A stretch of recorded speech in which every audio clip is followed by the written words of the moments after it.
Hello, everybody. Welcome to Mick the Man Reads, where I read a novel in its entirety.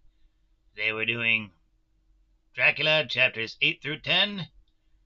Just wait a minute or so. I just need to put bread into the machine. Be back in a minute.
And said hello.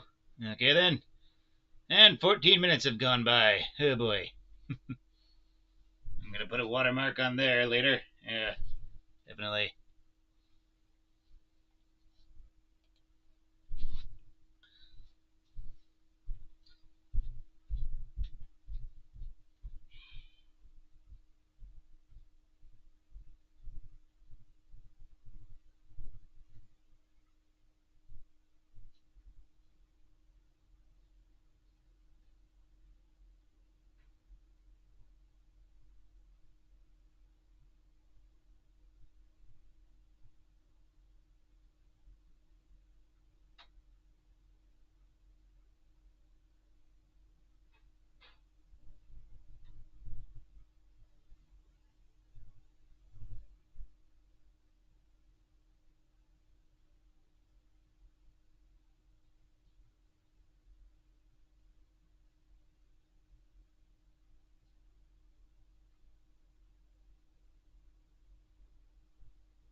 Okay. Now the actual reading begins. Sorry about that. This is what happens when you try to make a bread and stream on the same day. Sorry for the one viewer. Okay.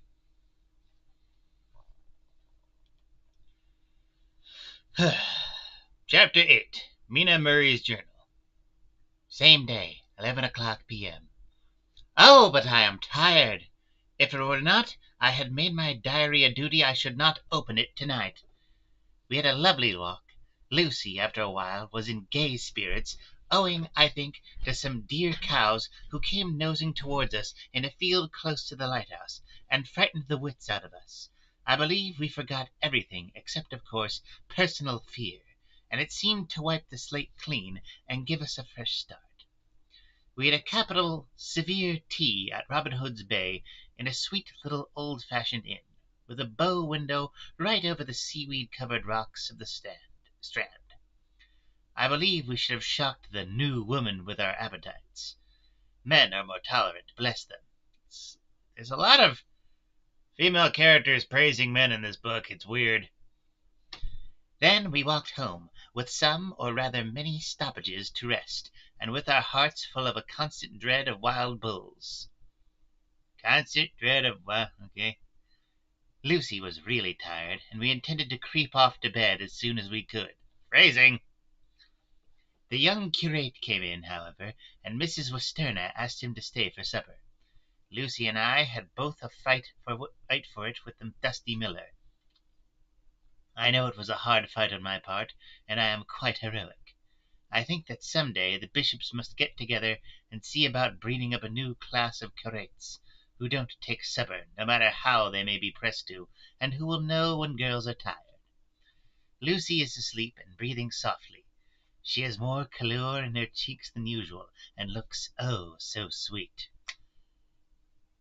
Yeah, for those of you who can guess, a lot of people ship Mina and Lucy. If Mr. Holmwood fell in love with her, seeing her only in the drawing-room, I wonder what he would say if he saw her now.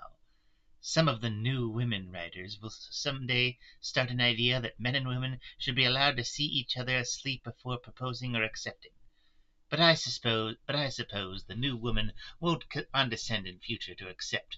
She will do the proposing herself. And a nice job she will make of it, too. There's some consolation in that. I am so happy tonight, because dear Lucy seems better. I really believe she has turned the corner, and that we are over her troubles with dreaming. I should be quite happy if only I knew of Jonathan. God bless him and keep him safe. 11th of August, 3 a.m. Diary again. No sleep now, so I may as well write. I am too agitated to sleep. We have had such an adventure, such an agonizing experience. I fell asleep as soon as I had closed my diary. Suddenly I became broad awake, and sat up with a horrible sense of fear upon me, and of course feeling of emptiness around me.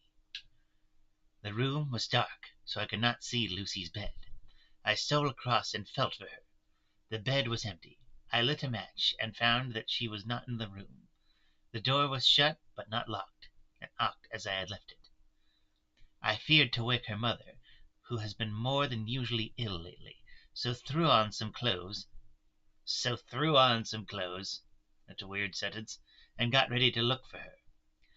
As I was leaving the room, it struck me that the clothes she wore might give me some clue to her dreaming intention. Dressing gown would mean house, dress outside. Dressing gown and dress were both in their places.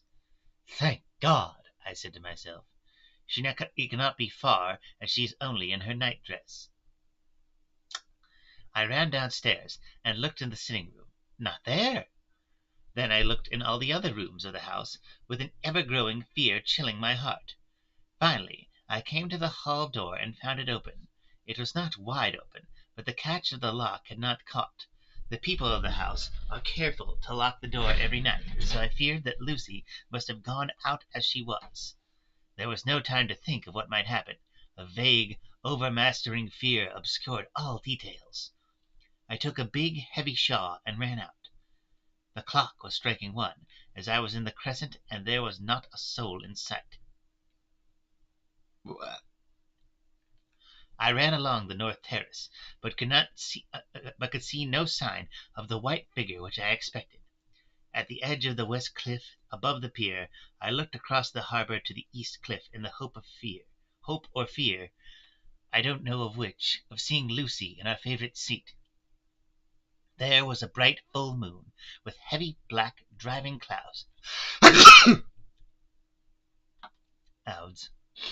which threw the whole scene into a fleeting diorama of light and shade as they sailed across. For a moment or two I could see nothing, as the shadow of a cloud obscured St. Mary's Church and all around it. Then, as the cloud passed, I could see the ruins of the abbey coming into view, and as the edge of a narrow band of light as sharp as a sword cut moved along, the church and the churchyard became gradually visible. Whatever my expectation was, Sneezing, just trying to hold off sneezing. Whatever my expectation was, it was not disappointed, for there, on our favorite seat, the silver light of the moon struck a half-reclining figure, snowy white. The coming of the cloud was too quick for me to see much, for shadow shut down on light almost immediately. But it seemed to me as though something dark stood behind the seat where the white figure shone, and bent over it. What it was, whether man or beast, I could not tell. I did not wait to catch another glance, but flew down the steep steps to the pier and along by the fish market to the bridge, which was the only way to reach the east cliff. The town seemed as dead, for not a soul did I see. I rejoiced that it was so, for I wanted no witness of poor Lucy's condition. The time and distance seemed endless, and my knees trembled, and my breath came labored as I toiled up the endless steps to the abbey. I must have gone fast, and yet it seemed to me as if my feet were weighted with lead, and as though every joint in my body were rusty. When I got almost to the top, I could see the seat and the white figure, for I was now close enough to distinguish it even through the spells of shadow. There was undoubtedly something long and black bending over the half-reclining white figure. I called in fright, "Lucy! Lucy!" And something raised a head, and from where I was I could see a white face and red, gleaming eyes. Lucy did not answer, and I ran on to the entrance of the churchyard. As I entered, the church was between me and the seat, and for a minute or so I lost sight of her. When I came in view again, the cloud had passed, and the moonlight struck so brilliantly that I could see Lucy half reclining with her head lying over the back of the seat. She was quite alone, and there was not a sign of any living thing about. When I bent over her, I could see that she was still asleep.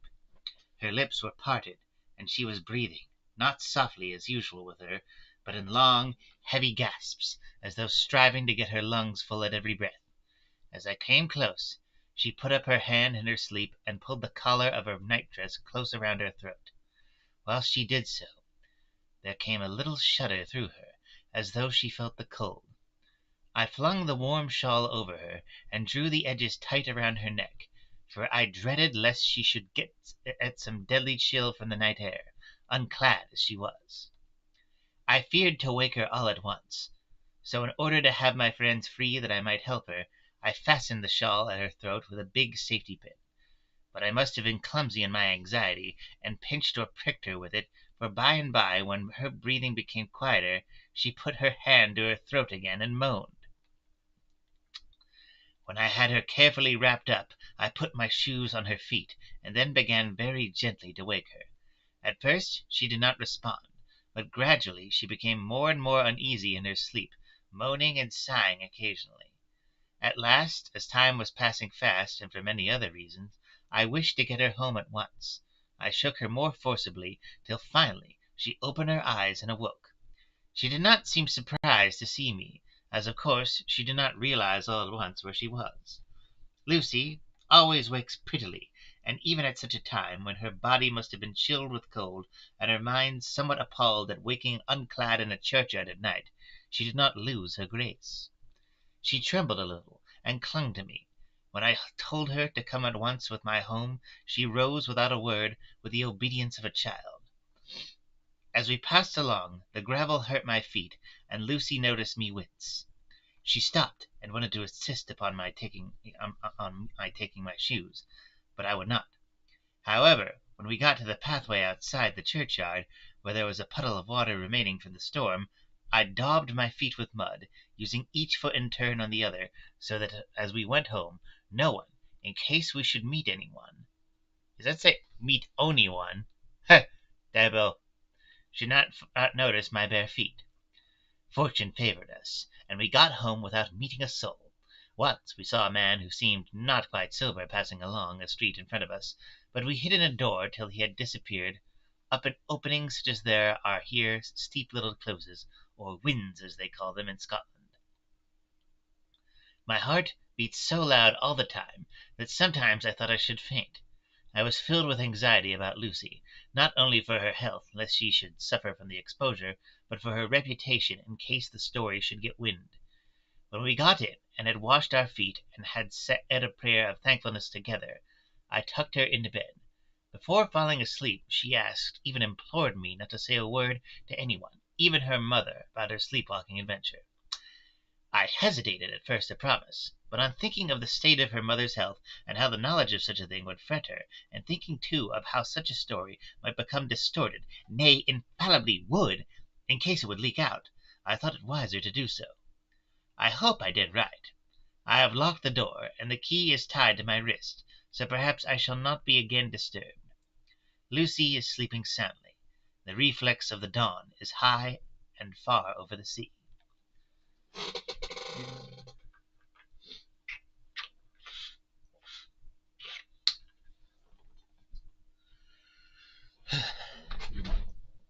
Same day, noon. All goes well. Lucy slept till I woke her, and seemed not to have even changed her side. The adventure of the night does not seem to have harmed her.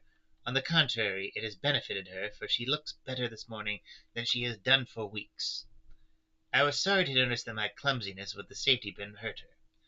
Indeed, it might have been serious, for the skin of her throat was pierced. Eh, boy!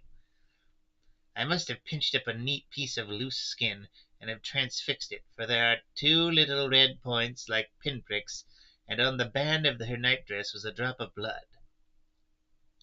When I apologized and was concerned about it, she laughed and petted me, and said she did not even feel it. Fortunately, it cannot leave a scar, as it is so tiny. Same day, night. We passed a happy day. The air was clear, and the sun bright, and there was a cool breeze. We took our lunch to Mulgrave Woods. Mrs. Westerna driving by the road, and Lucy and I walking by the cliff paths, and joining her at the gate.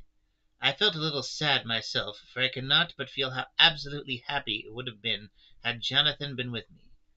But there, I must only be patient. In the evening we strolled in the casino terrace, and heard some good music by Spohr and Mackenzie, and went to bed early. Hold on, let me read that again. I must only be patient. In the evening we strolled in the casino terrace, and heard some good music by Spohr and Mackenzie, and went to bed early. Lucy seems more restful than she has been for some time, and I fell asleep at once. I shall lock the door and secure the key, the same as before, though I do not expect any trouble tonight. You might not, but I do. 12th of August. My expectations were wrong. For twice during the night I was wakened by Lucy trying to get out. She seemed, even in her sleep, to be a little impatient at finding the door shut, and went back to bed under a sort of protest. I woke in oak with the dawn, and heard the birds chirping outside of the window. Lucy woke too, and I was glad to see was even better than on the previous morning. All her gaiety of manner seemed to have come back, and she came and snuggled in beside me, and told me all about Arthur. I told her how anxious I was about Jonathan, and then she tried to comfort me. Well, she succeeded somewhat, for though sympathy can't alter facts, it can help to make them more bearable. They cuddled cute. 13th of August. Another quiet day, and to bed with the key on my wrist as before. Again I awoke in the night and found Lucy sitting up in bed, still asleep, pointing to the window. I got up quietly and pulled aside the blind, looked out. It was a brilliant moonlight, and the soft effect of the light over the sea and sky, merged together in one great silent mystery, was beautiful beyond words. Between me and the moonlight flitted a great bat, coming and going in great whirling circles. Once or twice it came quite close, but was, I suppose, frightened at seeing me, and flitted away across the harbour towards the Abbey. When I came back from the window, Lucy had lain down again and was sleeping peacefully. She did not stir again all night. 14th of August. On the East Cliff, reading and writing all day.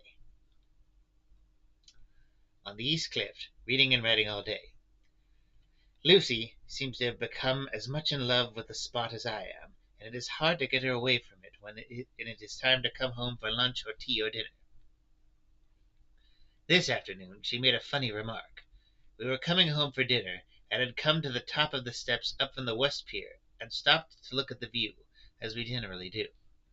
The setting sun, low down in the sky, was just dropping behind Kettleness. The red light was thrown over on the east cliff and the old abbey, and seemed to bathe everything in a beautiful rosy glow. We were silent for a while, and suddenly Lucy murmured as if to herself, "His red eyes again. They are just the same." It was such an odd expression, coming apropos of nothing, that it quite startled me. I slewed round a little so as to see Lucy well without seeming to stare at her, and saw that she was in a half dreamy state, with an odd look on her face that I could not quite make out. So I said nothing, but followed her eyes. She appeared to be looking over at our own seat, whereon was a dark figure seated alone. I was a little startled myself, for it seemed for an instant as if the stranger had great eyes like burning flames, but a second look dispelled the illusion.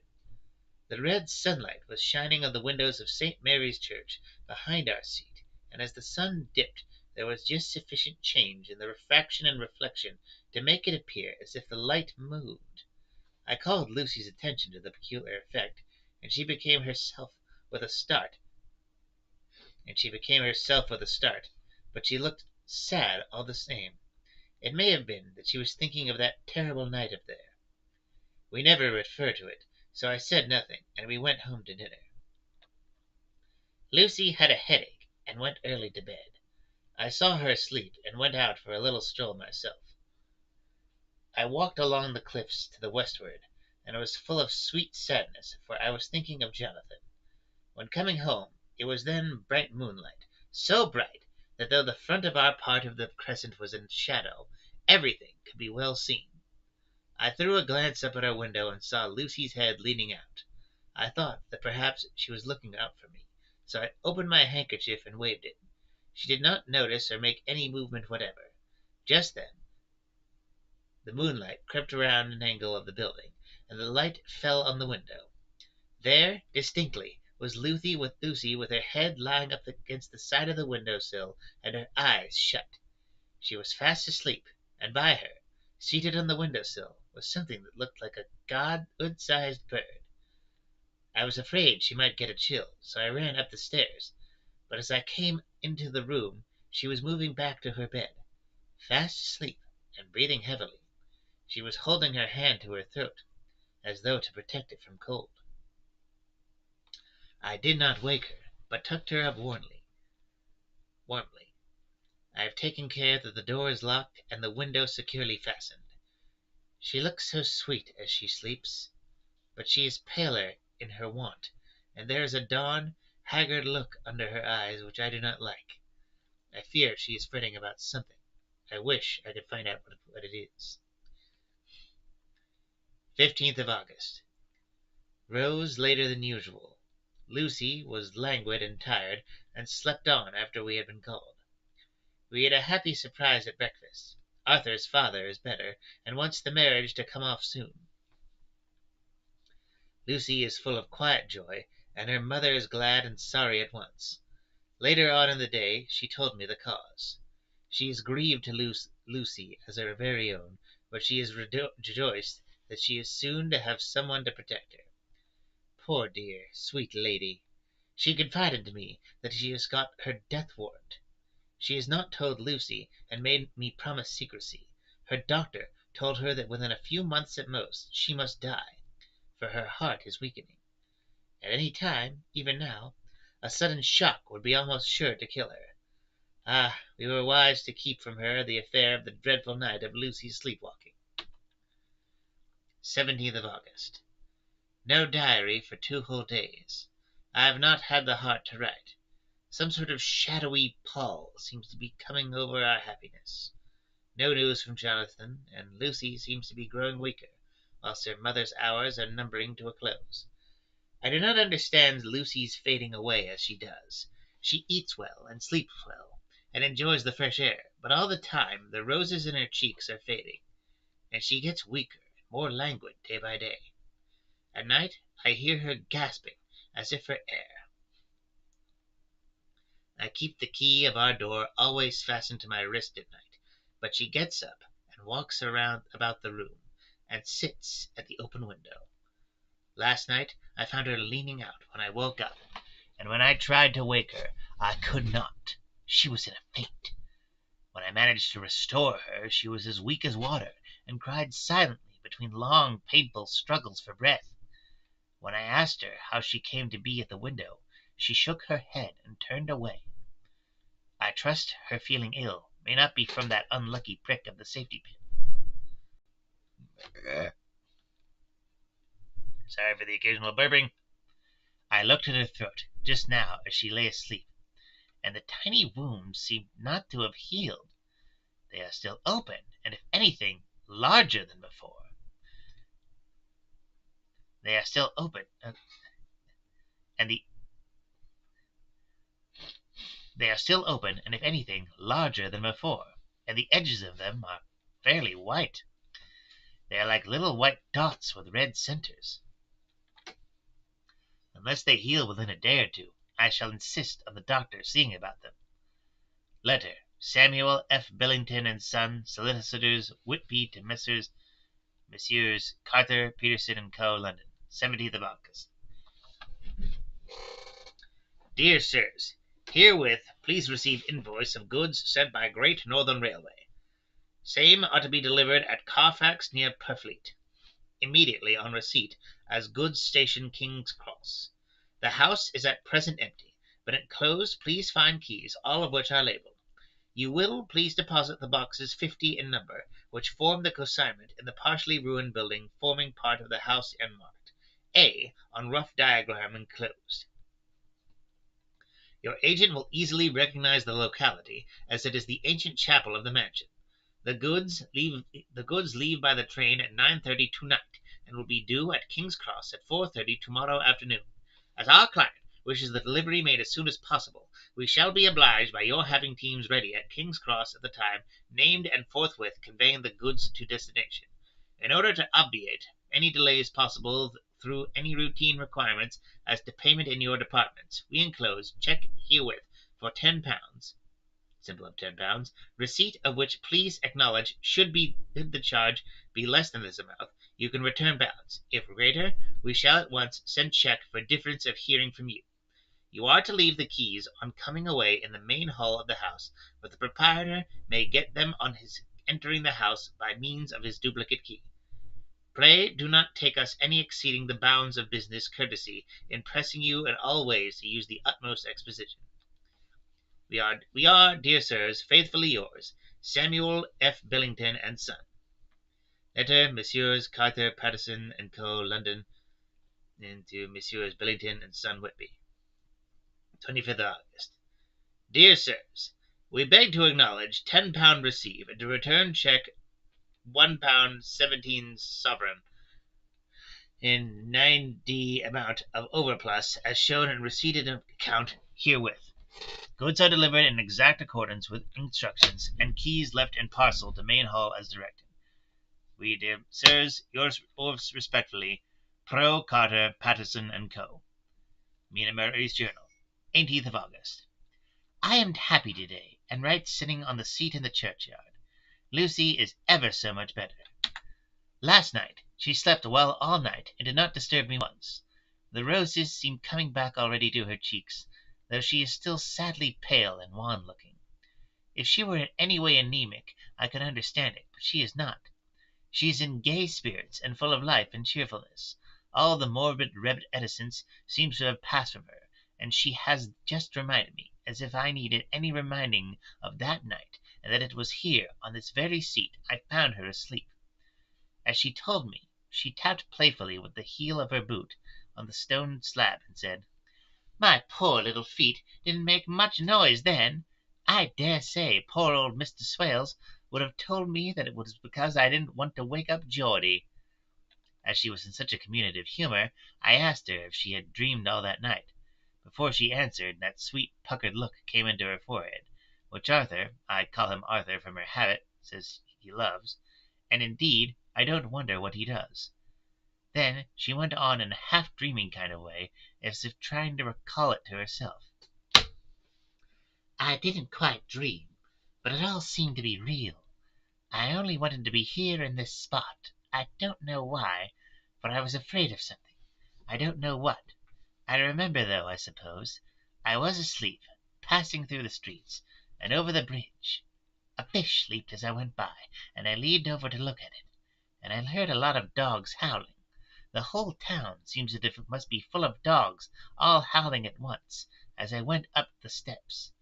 Then I had a vague memory of something, long and dark, with red eyes, just as we saw in the sunset, and something very sweet and very bitter all around me at once. And then I seemed sinking into deep green water, and there was a singing in my ears, as I have heard there is to drowning men. And then everything seemed passing away from me. My soul seemed to go out from my body and float around the air. I seem to remember that once the West Lighthouse was right under me, and there was a sort of agonizing feeling, as if I were in an earthquake, and I came back and found you shaking my body. I saw you do it before I felt you. Then she began to laugh. It seemed a little uncanny to me, and I listened to her breathlessly. I did not quite like it, and thought it better not to keep her mind on the subject, so we drifted on to other subjects, and Lucy was like her old self again. When we came home, the fresh breeze had braced up, and her pale cheeks were really more rosy. Her mother rejoiced when she saw her, and we all spent a very happy evening together. 19th August. Joy, joy, joy!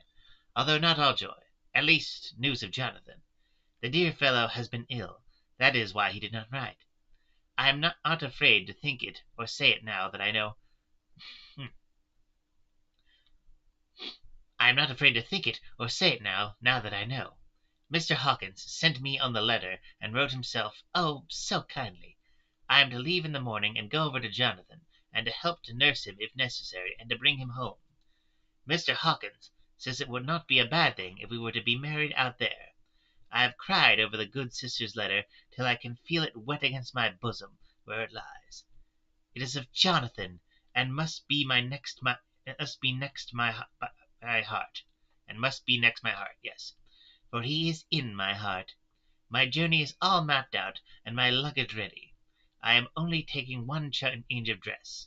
Lucy will bring my trunk to London, and keep it till I send for it may be that I must write no more. I must keep it to say to Jonathan, my husband. The letter that he has seen and touched must comfort me till we meet. Letter, Sister Agatha, Hospital of St. Joseph and Stilibeth Mary, Budapest, to Miss Wilhelmina Murray. Her name's Wilhelmina? Weird. Dear Madam, I write by desire of Mr. Jonathan Harker, who is himself not strong enough to write, though progressing well. Thanks to God and St. Joseph and St. Mary. Sweet Mary? There's a STE there. I don't know what that is. He has been under our care for nearly 6 weeks, suffering from violent brain fever. He wishes me to convey his love, and to say that by this post I write for him to Mr. Peter Hawkins, Exeter, to say, with his dutiful respects, that he is sorry for his delay, and that all of his work is completed. He will require some weeks' rest in our sanitarium in the hills, but will then return. He wishes me to say that he has not sufficient money with him, and that he would like to pay for his staying here, so that others who need shall not be wanting for help. Believe me, yours, with sympathy and all blessing, Sister Agatha. P.S. My patient being asleep, I open this to let you know something more. He has told me all about you, and that you are shortly to be his wife. All blessings to you both. He has had some fearful shock, so say our doctor. In his delirium his ravings have been dreadful, of wolves and poison and blood, of ghosts and demons, and I fear to say of what. Be careful with him, always, that there may be nothing to excite him of this kind for a long time to come. The traces of such an illness as his do not lightly die away. We should have written long ago, but we knew nothing of his friends, and there was on him nothing that any one could understand. He came in the train from Klausenburg, and the guard was told by the station master there that he rushed into the station shouting for a ticket for home. Seeing from his violent demeanour that he was English, they gave him a ticket for the furthest station on the way thither that the train reached. Be assured that he is well cared for. He has won all hearts by his sweetness and gentleness. He is truly getting on well, and I have no doubt will in a few weeks be all himself. But be careful of him for safety's sake. There are, I pray God and Saint Joseph and Saint Mary, many, many happy years for you both. Feels like foreshadowing. I'm just gonna take a break and blow my nose.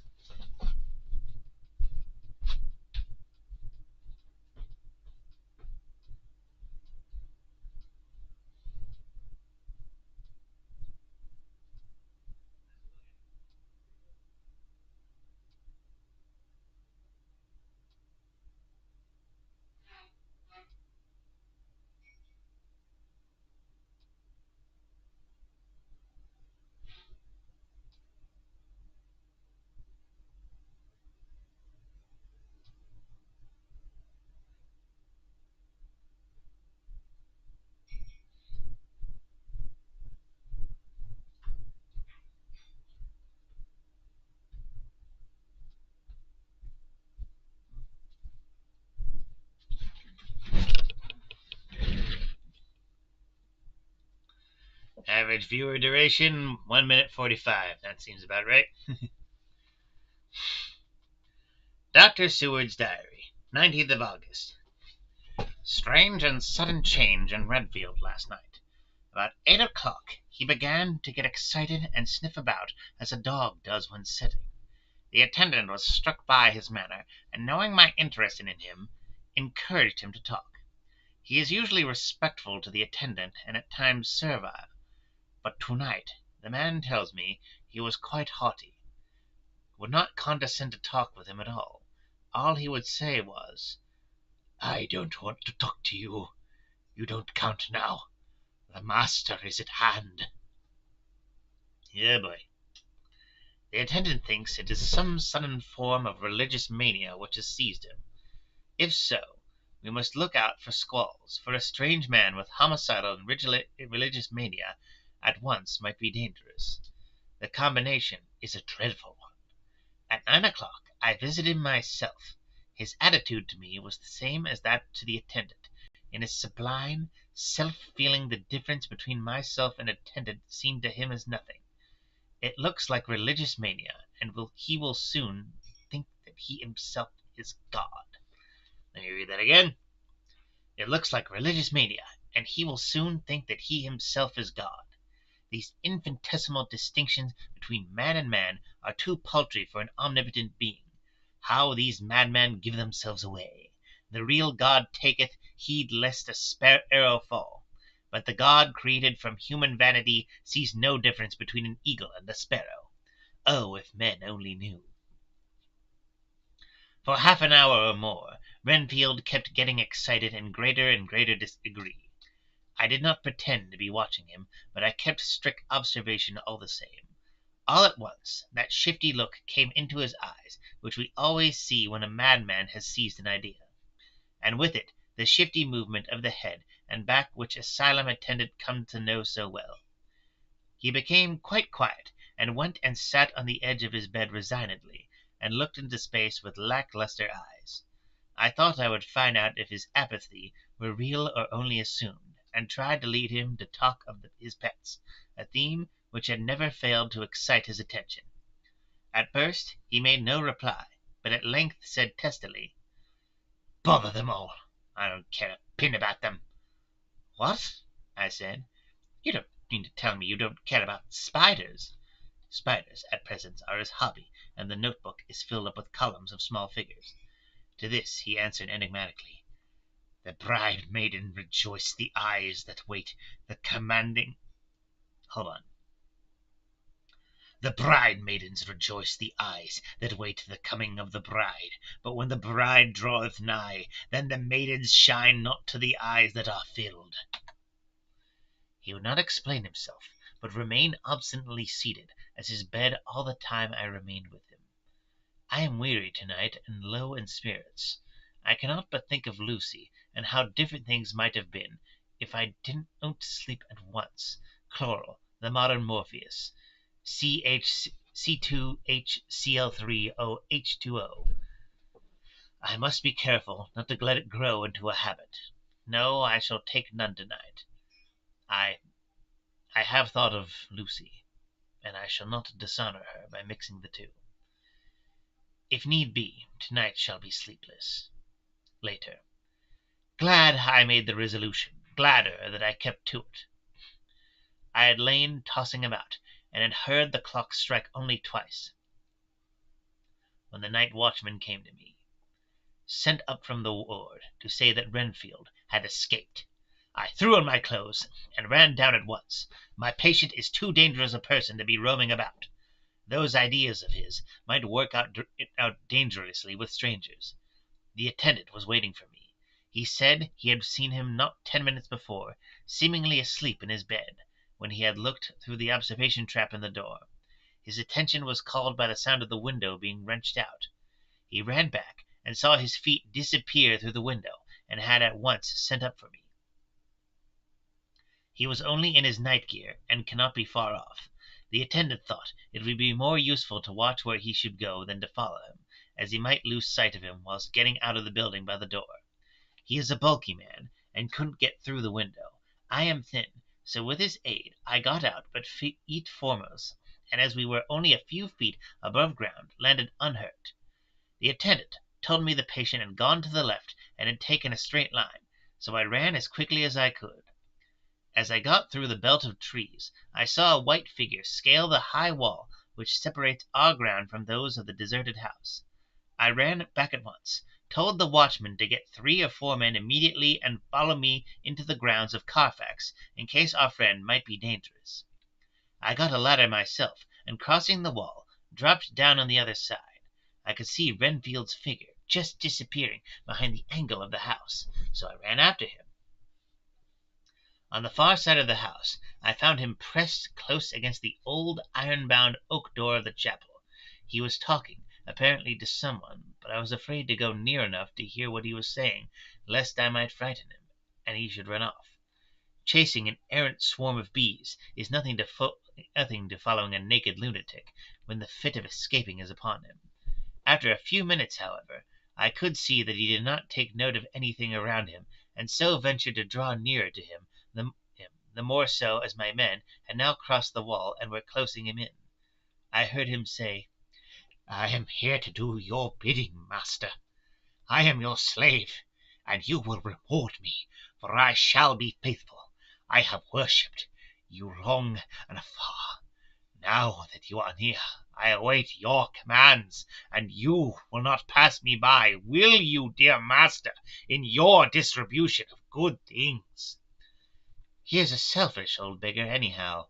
He thinks of the loaves and fishes even when he believes he is in a real presence.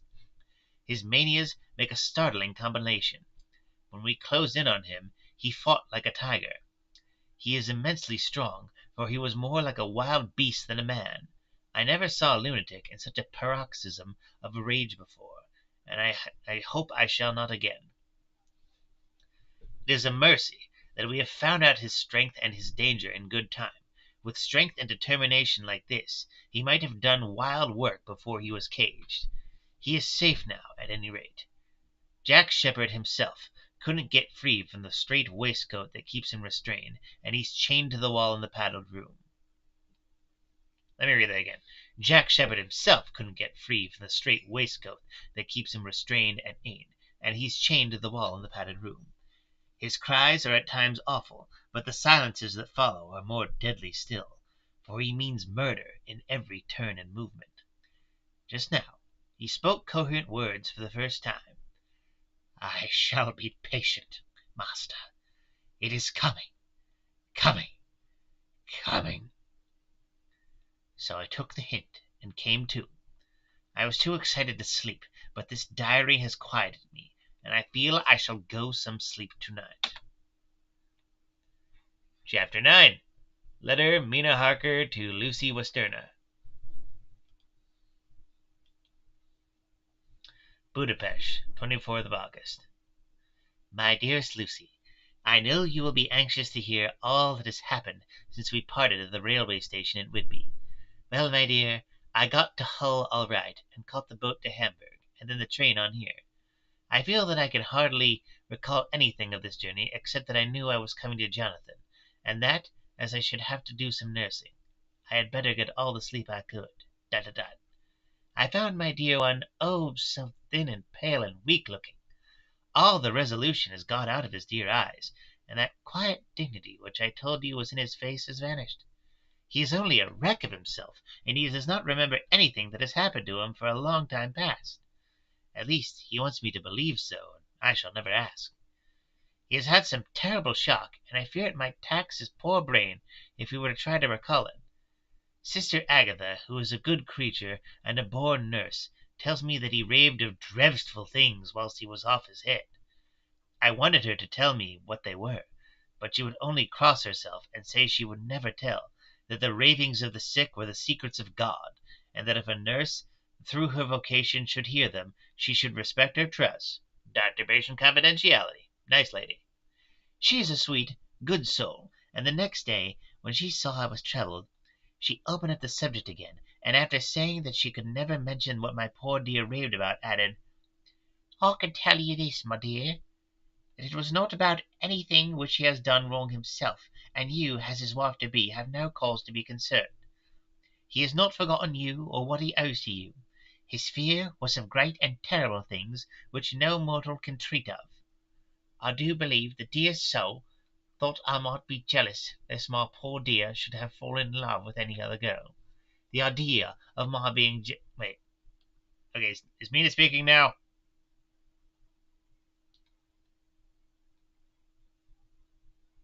Yeah, Mina speaking. I do believe the dear soul thought I might be jealous lest my poor dear would have fallen in love with any other girl. The idea of my being jealous about Jonathan. And yet, my dear, let me whisper, I felt a thrill of joy through me when I knew that no other woman was the cause of the trouble. I am now sitting by his bedside, where I can see his face while he sleeps. He is waking. Okay, why are you using quotations here? You're not speaking, Bram. You're not speaking, Bram. Blech. When he woke, he asked me for his coat, as he wanted to get something from the pocket. I asked Sister Agatha, and she brought all his things. I saw that amongst them was his notebook, and was going to ask him to let me look at it, for I knew that I might find some clue to his trouble. But I suppose he must have seen my wish in my eyes, for he sent me over to the window, saying he wanted to be quite alone for a moment. Then he called me back, and when I came in he had his hand over the notebook, and he said to me very solemnly, "Wilhelmina, I knew then that he was in deadly earnest, for he has never called me by that name since he asked me. Oh, dang it! Wilhelmina, I knew then that he was in deadly earnest, for he has never called me by that name since he asked me to marry him. You know, my dear, my ideas of the trust between husband and wife. There should be no secret, no concealment. I have had a great shock, and when I try to think of what it is I feel, my head spins round, and I do not know if it was all real or the dreaming of a madman. You know I have had brain fever, and that is to be mad. The secret is here, and I do not want to know it. I want to take up my life here, with our marriage, for, my dear, we had decided to be married as soon as the formalities are complete. Are you willing, Wilhelmina, to share my ignorance? Here is the book. Take it and keep it.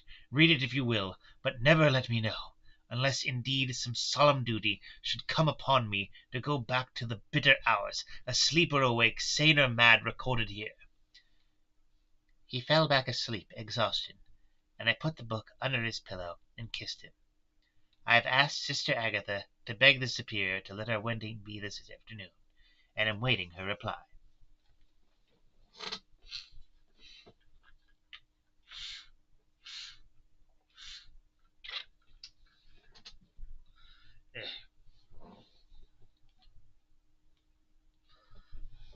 It's gonna blow my nose again.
She has come and told me that the chaplain of the English Mission Church has been sent for.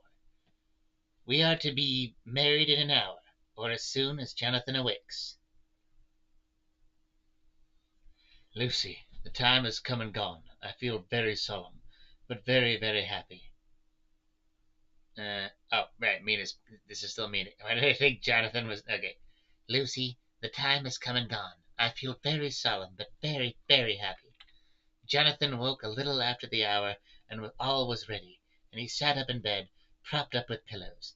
He answered his "I will" firmly and strongly. I could hardly speak. My heart was so full that even those words seemed to choke me. The dear sisters were so kind. Please God, I shall never, never forget them, nor the grave and sweet responsibilities I have taken upon me. I read that wrong. Hold on.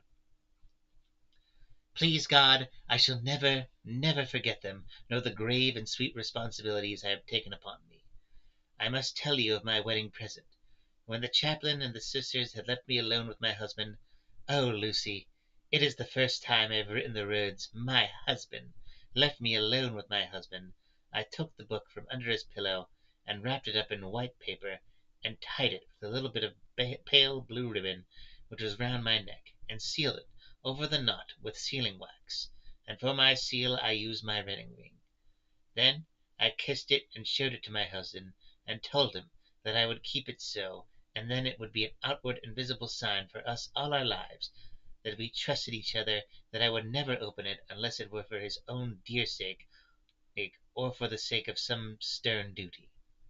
Then he took my hand in his, and oh, Lucy, it was the first time he took his wife's hand, and said it was the dearest thing in all the wide world, and that he would go through all the past again to win it, if need be.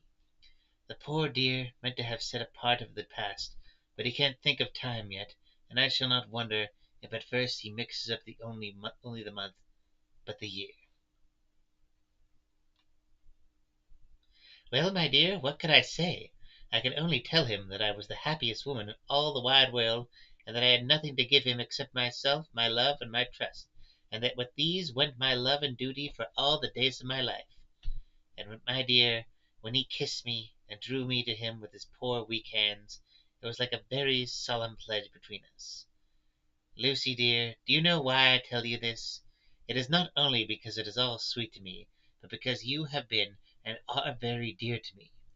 It was my privilege to be your friend and guide you when you came from the schoolroom to prepare for the world of life. I want you to see now, and with the eyes of a very happy wife, whither duty has led me, so that in your own married life you too may all be happy as I am. My dear, please Almighty God, your life may be all it promise, a long day of sunshine, with no harsh wind, no forgetting duty, no distress. I must not wish you no pain, for that can never be, but I do hope you will be always as happy as I am now. Good-bye, my dear. I shall post this at once, and perhaps write you very soon again. I must stop, for Jonathan is waking. I must attend to my husband. Your ever-loving Mina Harker. Letter, Lucy Westerna to Mina Harker, Whitby, 30th of August. My dearest Mina, oceans of love and millions of kisses, and may you soon be in your own home with your husband. I wish you could be coming home soon enough to stay with us here. The strong air would soon restore Jonathan. It has quite restored me. I have an appetite like a cormorant, am full of life and sleep well. You will be glad to know that I have quite given up walking in my sleep. Oh boy. I think I have not stirred out of my bed for a week. That is when I once got into it at night. Arthur says I am getting fat. By the way, I forgot to tell you that Arthur is here. We have such walks and drives and rides and rowing and tennis and fishing together, and I love him more than ever. He tells me that he loves me more, but I doubt that, for at first he told me that he couldn't love me more than he did then. But this is nonsense. There he is, calling to me. So no more, just at present, from your loving Lucy. P.S. Mother sends her love. She seems better, poor dear. P.P.S. We are to be married on 20th September. Dr. Seward's Diary, 20th of August. The case of Renfield grows even more interesting. He is now so far quieted that there are spells of cessation from his passion. For the first week after his attack he was perpetually violent. Then, one night, just as the moon rose, he grew quiet and kept murmuring to himself, Now I can wait. Now I can wait. The attendant came to me, so I ran down at once to have a look at him. He was still in the strait waistcoat and in the padded room, but the suffused look had gone from his face, and his eyes something of their old pleading, I might almost say cringing softness. I was satisfied with the present condition, and directed him to be relieved. The attendants hesitated, but finally carried out my wishes without protest. It was a strange thing that the patient had humor enough to see their distrust, for coming close to me, he said in a whisper, all while looking furtively at them, They think I could hurt you. Fancy me hurting you! The fools! It was soothing, somehow, to the feelings to find myself disassociated, even in the mind of this poor madman from the others, but all the same I do not follow his thought. Am I to take it that I have anything in common with him, so that we are, as it were, to stand together, or has he to gain from me some good so stupendous that my well-being is needful of him? That's a bit of a tongue-twister. I must find out later night. Tonight he will not speak. Even the offer of a kitten or even a full-grown cat will not tempt him. He will only say, I don't take any stock in cats. I've more to think of now, and I can wait. I can wait. After a while I left him. The attendant tells me that he was quiet until then, just before dawn, and that then he began to get uneasy and at length violent, until at last he fell into a paroxysm which exhausted him so that he swooned into a sort of coma. 3 nights has the same thing happened. Violent all day, then quiet from moonrise to sunrise. I wish I could get some clue as to the cause. It would almost seem as if there was some influence which came and went. Happy thought! He shall tonight play sane wits again mad. We shall tonight play sane wits against mad ones. He escaped before without our help. Tonight he shall escape with it. We shall give him a chance, and have the men ready to follow in case they are required. 23rd of August. The unexpected always happens. How well Disraeli knew life. Our bird when he found the cage open would not fly. How well Disraeli knew life. Our bird when he found the cage open would not fly, so all our subtle arrangements were for naught. At any rate, we have proved one thing, that the spells of quietness last a reasonable time. We shall in future be able to ease his bonds for a few hours each day. I have given orders to the night attendant merely to shut him in his padded room, when once he is quiet, until an hour before sunrise. The poor soul's body will enjoy the relief even if his mind cannot appreciate it. Hark! The unexpected again. I am called the patient has once more escaped. Later. Another night adventure. Renfield artfully waited until the attendant was entering the room to inspect.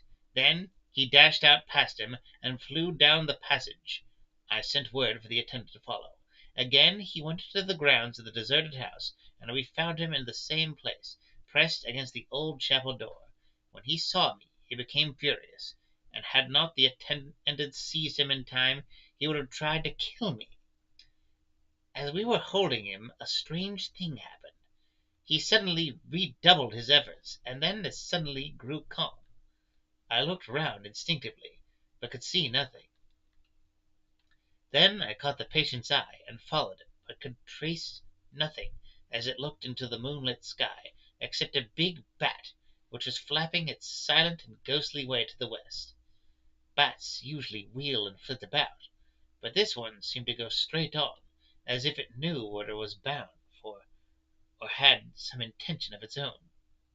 The patient grew calmer, ever instant, and presently said, You needn't tie me. I shall go quietly. Without trouble, we came back to the house. I feel there is something ominous in his calm, and shall not forget this night.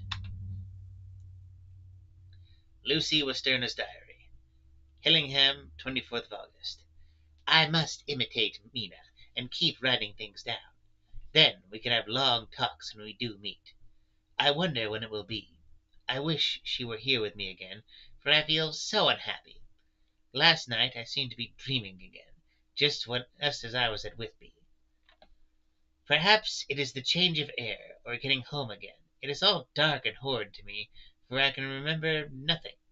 But I am full of vague fear, and I feel so weak and worn out. When Arthur came to lunch, he looked quite grieved when he saw me, and I hadn't the spirit to try to be cheerful. I wonder if I could sleep in Mother's room tonight. I shall make an excuse and try. 25th of August. Another bad night. Mother did not seem to take to my proposal. She seems not too well herself, and doubtless she fears to worry me. I tried to keep awake, and succeeded for a while, but when the clock struck 12 it waked me from a doze, so I must have been falling asleep. There was a sort of scratching or flapping at the window, but I did not mind it. As I remember no more, I suppose I must then have fallen asleep. More bad dreams. I wish I could remember them. This morning I am horribly weak. My face is ghastly pale, and my throat pains me. This must be something wrong with my lungs, for I don't seem ever to get enough air. I shall try to cheer up when Arthur comes, or else I know he will be miserable to see me so. Letter. Arthur Holmwood to Dr. Seward. My dear Jack. What voice am I doing for Holmwood? My dear Jack, I want you to do me a favor. Lucy is ill. That is, she has no special disease, but she looks awful, and is getting worse every day. I have asked her if there is any cause. I do not dare to ask her mother, for to disturb the poor lady's mind about her daughter in her present state of health would be fatal. Mrs. Westenra has confided to me that her doom is spoken, disease of the heart, though poor Lucy does not know it yet. I am sure that there is something preying in my dear girl's mind. I am almost distracted when I think of her. To look at her gives me a pang. I told her I should ask you to see her, and though she demurred at first, I know why, old fellow. She finally consented. It would be a painful task for you, I know, old friend, but it is for her sake, and I must not hesitate to ask, or to you to act. You are to come to lunch at Hillingham tomorrow, 2 o'clock, so as not to arouse any suspicion in Mrs. Westenra. And after lunch, Lucy will take an opportunity of being alone with you. I shall come in for tea, and we can go away together. I am filled with anxiety, and want to consult with you alone as soon as I can after you have seen her. Do not fail. Arthur. Telegram. Arthur Holmwood to Steward. Oh wait, I said it wrong. Telegram. Arthur Holmwood to Steward. 7th of September. 1st of September. Okay. Am summoned to be my father. Who was worst? Stop. Am writing. Stop. Write me fully. Tonight's post to ring. Stop. Wire me if necessary. Stop. Letter from Dr. Seward to Arthur Holmwood. 2nd of September. My dear old fellow, with regard to Miss Westenra's health, I hasten to let you know at once that in my opinion there is not any functional disturbance or any malady that I know of. At the same time, I am not by any means satisfied with her appearance. She is woefully different from what she was when I saw her last. Of course, you must bear in mind that I did not have full opportunity or examination such as I should wish.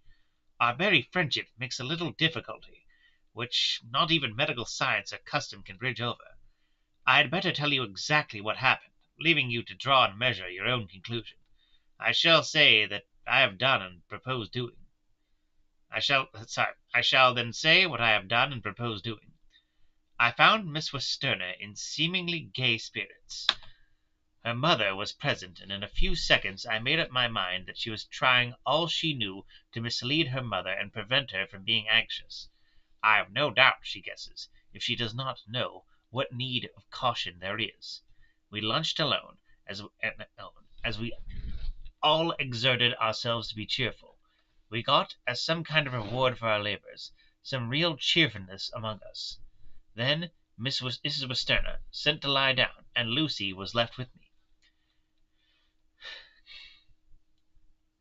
We went into her boudoir, and till we got there her gaiety remained, for the servants were coming and going. As soon as the door was closed, however, the mask fell from her face, and she sank down into a chair with a great sigh, and hid her eyes with her hand. When I saw that her high spirits had failed, I at once took advantage of her reaction to make a diagnosis. She said to me, very sweetly, "I cannot tell you how I loathe talking about myself." I reminded her that the doctor's confidence was sacred, but that you were grievously anxious about her. She caught on to my meaning at once, and settled that matter in a word. "Tell Arthur everything you choose. I do not care for myself, but all for him. So I am quite free." I could easily see that she is somewhat bloodless, but I could not see the usual anemic signs, and by a chance I was actually able to test the quality of her blood, for in opening a window which was stiff a cord gave way, and she cut her hand slightly with broken glass. It was a slight matter in itself, but it gave me an evident chance, and I secured a few drops of the blood and have analyzed them. The qualitative analysis gives a quite normal condition, and shows, I should infer, in itself a vigorous state of health. In other physical matters I was quite satisfied that there is no need for anxiety, but as there must be a cause somewhere, I have come to the conclusion that it must be something mental. She complains of difficulty in breathing satisfactorily at times, and of heavy lethargic sleep, with dreams that frighten her, but regarding which she can remember nothing. She says that as a child she used to walk in her sleep, and then when in Whitby the habit came back, and that once she walked out in the night and went to East Cliff, where Miss Murray found her. But she assures me that of late the habit has not returned. I am in doubt, and so have done the best thing I know of. I have written to my old friend and master, here comes the king, Professor Van Helsing of Amsterdam, who knows as much about obscure diseases as anyone in the world. I have asked him to come over, and as you told me that all things were to be at your charge, I have mentioned to him who you are and your relations to Miss Westerner. This, my dear fellow, is in obedience to your wishes, for I am only too proud and happy to do anything I can do for her. Van Helsing would, I know, do anything for me for a personal reason, so no matter on what ground he comes, we must accept his wishes. He is a seemingly arbitrary man, but this is because he knows what he is talking about better than anyone else. He is a philosopher and a metaphysician, and one of the most advanced scientists of his day, and he has, I believe, an absolutely open mind. This, with an iron nerve, a temper of the ice brook, an indomitable resolution, self-command, and toleration exalted from virtues to blessings, and the kindliest and truest heart that beats, these form his equipment for the noble work that he is doing for mankind, work both in theory and practice, for his views are as wide as his all-embracing sympathy. I tell you these facts that you may know why I have such confidence in him. I have asked him to come at once. I shall see Miss Westerner tomorrow again. She is to meet me at the stores, so that I may not alarm her mother by too early a repetition of my call. Yours always, John Seward. Letter Abraham Van Helsing, M.D.D., Ph.D., Lit., etc., etc., to Dr. Seward. September 2nd. Amsterdam accent, let's go. My dear friend, when I have received your letter, that's Transylvania. German. My dear friend, I am going Russian. My dear friend. Come on, Mick, it's Van Helsing. German. A Francisca's will is to be perfect in all ways. My dear friend, when I have received your letter, I am already coming to you. By good fortune I can leave just as once, without wrong to any of those who have trusted me. Were fortune other, then it were bad for those who have trusted, for I come to my friend when he call me to aid those he holds dear. Tell your friend, then when that time you suck from my wound so swiftly the poison of the gangrene from that knife that our other friend, too nervous, let slip, you did more for him when he wants my aids, and you call for them, and all his great fortune could do. But it is pleasure added to do for him, your friend. It is to you that I come. Have then rooms for me at the Great Eastern Hotel, so that I may be near to ear to hand, and pleased it to arrange that we may see the young lady not late on tomorrow, for it is likely that I may have to return here that night. But if I need, I shall come again in 3 days, and stay longer if I must. Till then, goodbye, my friend Van Helsing. I feel like I'm doing something wrong with that voice. A strong choice is better than no choice. Letter, Dr. Seward to Honorable Arthur Holmwood. 3rd of September. My dear Art, Van Helsing has come and gone. He came on with me to Hillington and found out that by Lucy's discretion her mother was lunching out, so that we were alone with her. Van Helsing made a very careful examination of the patient. He is to report to me, and I shall advise for you, for of course I was not present all the time. He is, I fear, much concerned, but says he must think. When I told him of our friendship and how you trust me in the matter, he said, "You must tell him all you think. Tell him what the German. I am a German adventure. Oh, auto scratch and sniff. Oh, there's this.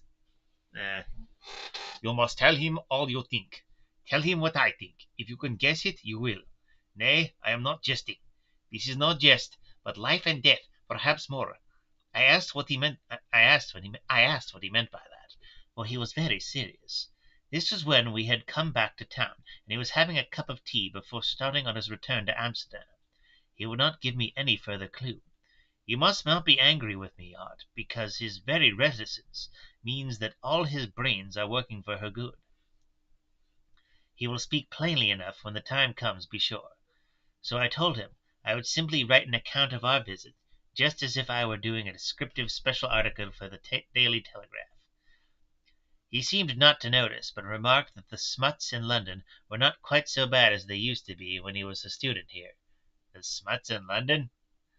I am to get his report tomorrow, if I can possibly make it. In any case, I am to have a letter. Well, as to visit, Lucy was more cheerful than on the day I first saw her, and certainly looked better. She had lost something of the ghastly look that so upset you, and her breathing was normal. She was very sweet to the professor, as she always is, and tried to make him feel at ease, though I could see that the poor girl was making a hard struggle for it. I believe Van Helsing saw it too, for I saw the quick look under his bushy brows that I knew of old, that he began to chat of all things except ourselves and diseases, and with such an infinite geniality that I could see poor Lucy's pretence of animation merge into reality. Then, without any seeming change, he brought the conversation gently round to his visit, and suavely said, "My dear young miss, I have this so great pleasure. I feel I'm going Russian. Eh.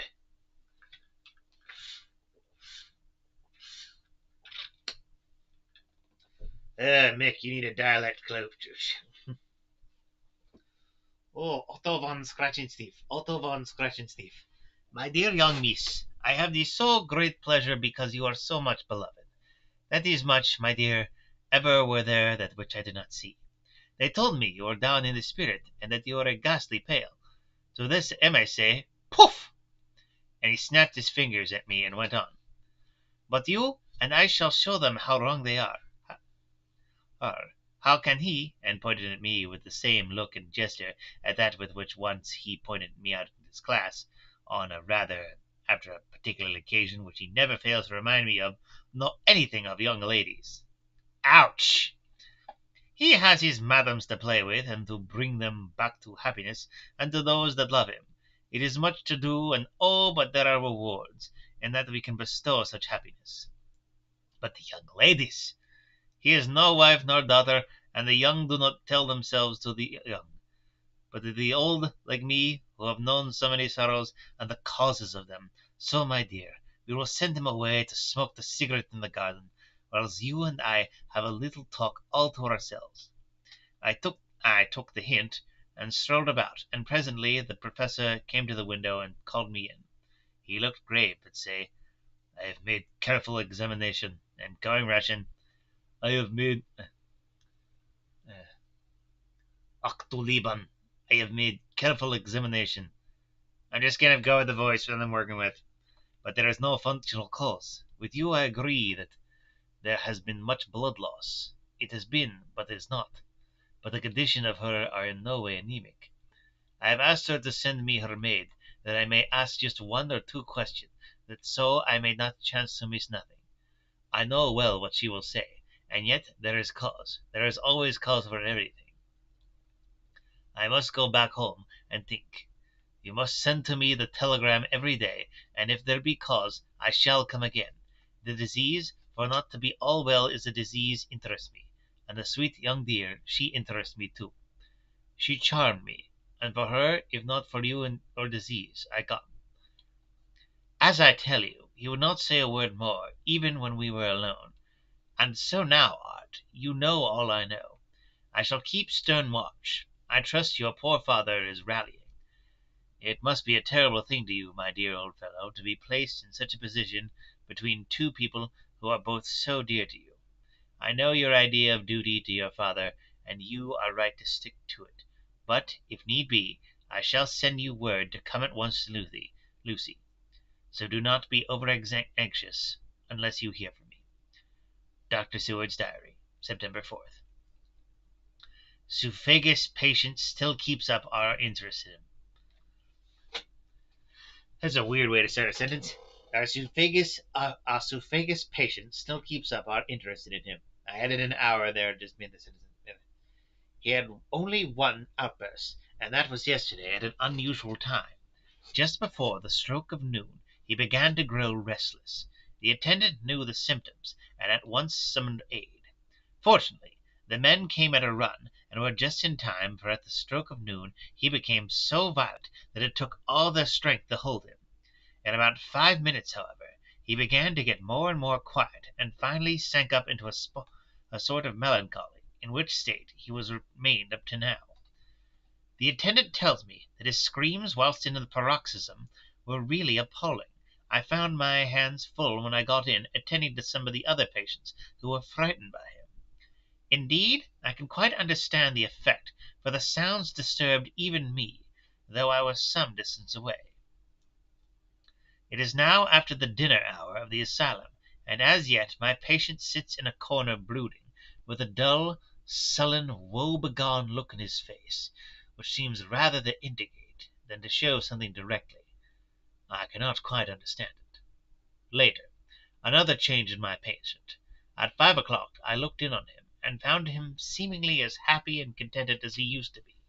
He was catching flies and eating them, and was keeping note of his capture by making nail marks on the edge of the door between the ridges of padding.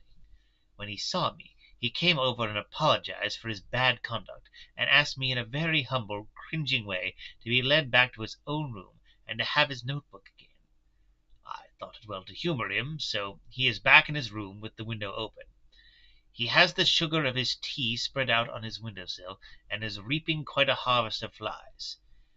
He is not now eating them, but putting them in a box, as of old, and is already examining the corners of his room to find a spider. I tried to get him to talk about the past few days, for any clue to his thoughts would be of immense help to me, but he would not rise.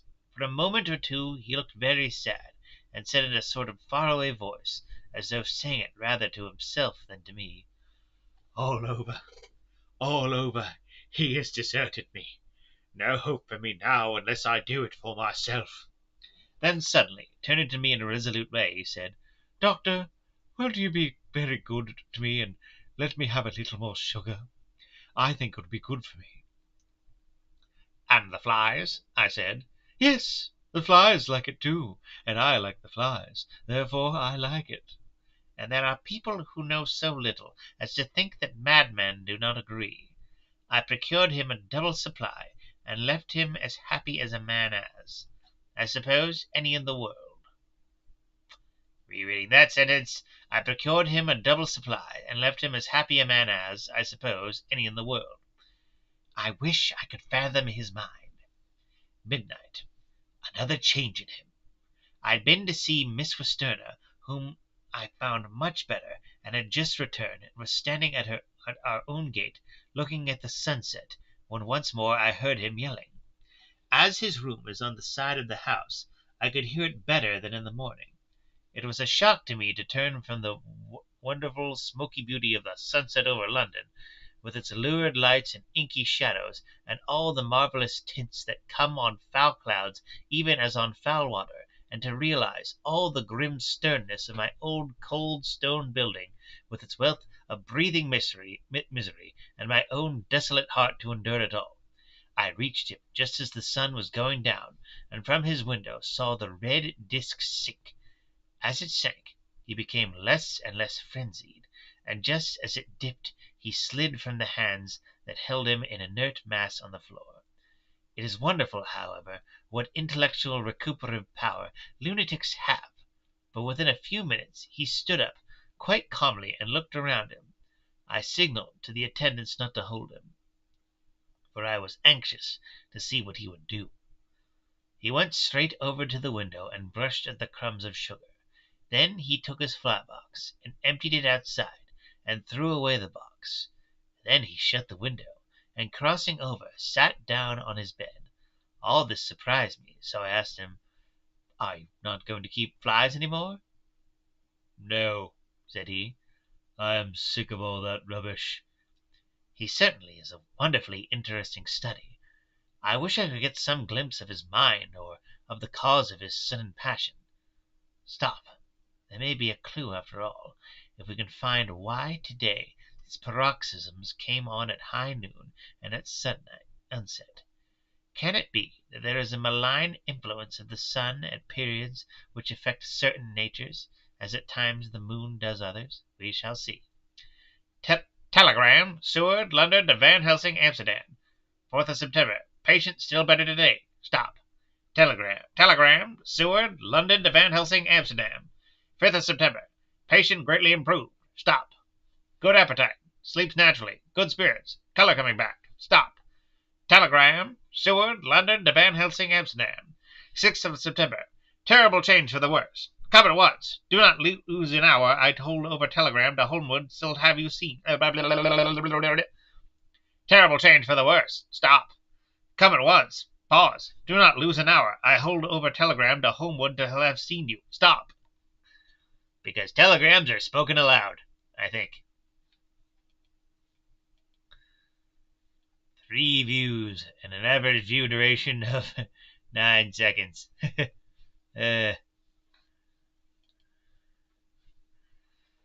Chapter 10. Letter Dr. Seward to Honorable Arthur Holmwood, 6th of September. My dear Art, my news today is not so good. Lucy this morning has gone back a bit. There is, however, one good thing which has arisen from it. Mrs. Westenra was naturally anxious concerning Lucy, and has consulted me professionally about her. I took advantage of the opportunity, and told her that my old master, Van Helsing, the great specialist, was coming to stay with me, and that I would put her in his charge conjointly with myself.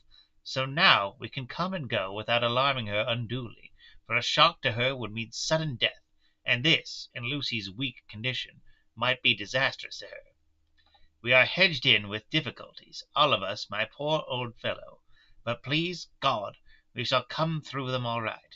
If any need, I shall write, so that if you do not hear from me, take it for granted that I am simply waiting for news. In haste, yours ever, John Seward.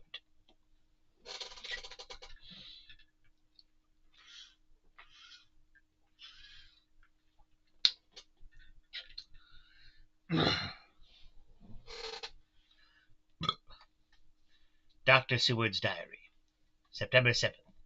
The first thing Van Helsing said to me when we met at Liverpool Street was, "Have you ever said anything to our young friend, the lover of her?" Oh, that's the voice. "No," I said. "I waited till I had seen you, as I said in my telegram. I wrote him a letter simply telling him that you were coming, as Miss Westerner was not so well, and that I should let him know if need be. Right, my friend, he said. Quite right. Better he not know as yet. Perhaps he shall never know. Damn it, I'm gun rushing again. Ugh. Strong choice is better than no choice. I pray so, but if it needed be, then he shall know all. And my good friend John, let me caution you. You deal with the madmen. All men are mad in some way or the other. And inasmuch as you deal discreet with your madmen, so deal with God's madmen too, the rest of the world. You tell not your madmen what you do nor why you do it. You tell them not what you think. So you shall keep knowledge in its place, where it may rest, where it may gather its kind around it, and breathe. You and I shall keep as yet what we know here and here. He touched me on the heart and on the forehead, and then touched himself the same way. Gross. I have for myself thoughts at the present. Later I shall unfold to you. I feel like I'm going Dracula now. Eh. Why not now? I asked. It may do some good. We may arrive at some decision. He stopped and looked at me. My dear friend John, when the corn is grown, even before it has ripened, while the milk of its mother earth is in him, and the sunshine has not yet begun to paint him with his gold, the husbandman he pull the ear and rub him between his rough hands, and blow away the green chaff, and say to you, Look, he's good corn. He will make good crop when the time comes. I keep feeling I'm mixing up my German and Russian accents. I did not see the application, and told him so. For reply he reached over and took my ear in his hand, and pulled it playfully, as he used long ago to do as lectures, and said, The good husbandman tell you so then because he knows, but not till then. But you do not find the good husbandman dig up his planted corn to see if he grew. Oh, that is for the children who play at husbandry, and not for those who take it as if of the work of their life. See you now, friend John. See you now, I have sown my corn, and nature has her way to do in making it sprout. If he sprout at all, there's some promise, and I wait till the ear begins to swell. He broke off, for he evidently saw that I understood. Then he went on, and very gravely, You were always a careful student, and your case book was ever more full than the rest. You were only a student then, now you're a master, and I trust that good habit have not failed. Remember, my friend, that knowledge is stronger than memory, and she would not trust the weaker. Even if you have not kept the good practice, let me tell you that this case of our dear Miss is one that may be, mind, I say may be, of such interest to us and others, that all the rest may not make him kick the beam, as your people say. Once again, I'm just going to say I'm sorry for the accent I picked for Van Helsing. I'm just doing this live. Take then good note of it. Nothing is too small. I counsel you, put down in record even your doubts and surmises. Hereafter it may be of interest to see how true you guess. We learn from failure, not from success. When I described Lucy's symptoms, the same as before, but infinitely more marked, he looked very grave, but said nothing. He took with him a bag in which were many instruments and drugs. The ghastly paraphernalia of our beneficial trade, as he once called, in one of his lectures, the equipment of a professor of the healing craft. When we were shown in, Mrs. Westerner met at us. She was alarmed, but not nearly so much as I expected her to find her. Nature, in one of her beneficent moods, has ordained that even death has some antidote to its own terrors. Here, in a case where any shock may prove fatal, matters are so ordered that from some cause or other, the things not personal, even the terrible change in her daughter to whom she is so attached, do not seem to reach her. It is something like the way Dame Nature gathers round a foreign body an envelope of some insensitive tissues which can protect from evil that which it would otherwise harm by contact. If this be an ordered selfishness, then we should pause before we condemn anyone for the vice of egoism, for there may be deeper root for its causes than we have knowledge of. I used my knowledge of this phase of spiritualist pathology, and laid down a rule that she should not be present with Lucy or think of her illness more than was absolutely required. She assented readily, so readily that I saw again the hand of nature fighting for life. Van Helsing and I were shown up to Lucy's room. If I was shocked when I saw her yesterday, I was horrified when I saw her today. She was ghastly, chalkily pale. The red seemed to have gone even from her lips and gums, and the bones of her face stood out prominently. Her breathing was painful to see or hear. Van Helsing's face grew set as marble, and his eyebrows converged till they almost touched over his nose. Lucy lay motionless, and did not seem to have strength to speak, so for a while we were all silent. Then Van Helsing beckoned to me, and we went gently out of the room. The instant we had closed the door, he stepped quickly along the passage to the next door, which was open. Then he pulled me quickly in with him and closed the door. "Mein Gott!" he said. "This is dreadful. There is no time to be lost. She will die for sheer want of blood to keep her heart's action as it should be. There must be a transfusion of blood at once. Is it you or me?" "I am younger and stronger, Professor. It must be me." "Then get ready at once. I will bring up my bag. I am prepared." Now that I think about it, I think Russian and German accents just kind of sound a little similar. I'm just going to not feel self-conscious about it anymore. I went downstairs with him, and as we were going there was a knock at the hall door. When we reached the hall, the maid had just opened the door, and Arthur was stepping quickly in. He rushed up to me, saying in an eager whisper, "Jack, I was so anxious. I read between the lines of your letter, and have been in an agony. The dad was better, so I ran down here to see for myself." "The dad was better? What does that mean?" "Is not that gentleman Dr. Van Helsing? I am so thankful to you, sir, for coming." When first the professor's eye had lit upon him, he had been angry at his interruption at such a time, but now, as he took in his stalwart proportions and recognized the strong young manhood which seemed to emanate from him, his eyes gleamed. Without a pause, he said to him gravely as he held out his hand, "Sir, you have come in time. You are the lover of our dear Miss. She is bad, very, very bad. Nay, my child, do not go like that." For he suddenly grew pale and sat down in a chair almost fainting. "You are to help her. You could do more than any that live, and your courage is your best help." What can I do?" asked Arthur hoarsely.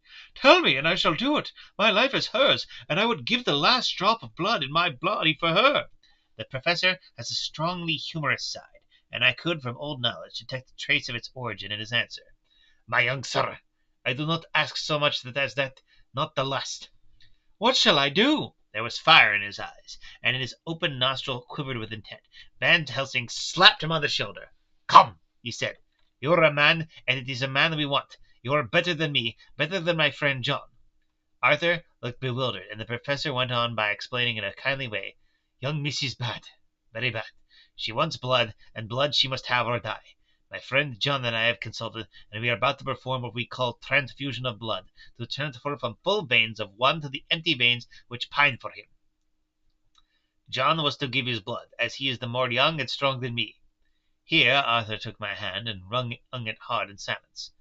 "But now you are here. You are more good than us, old or young, who toil much in the world of thought. Our nerves are not so calm, and our blood not so bright than yours."